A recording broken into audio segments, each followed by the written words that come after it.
Well, I spent the whole day purging and rebuilding my liquid cooling loop and installing this flow meter and these quick disconnects that I've had for like 10 months but I never got to installing them.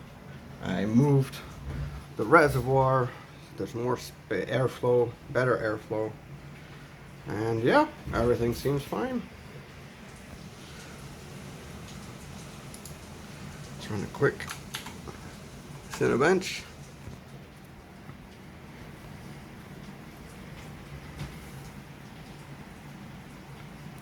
Yeah, it runs quite fast.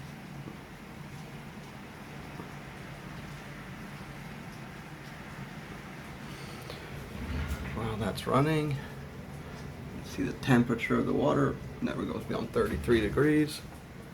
And it's done. Score of 13,690.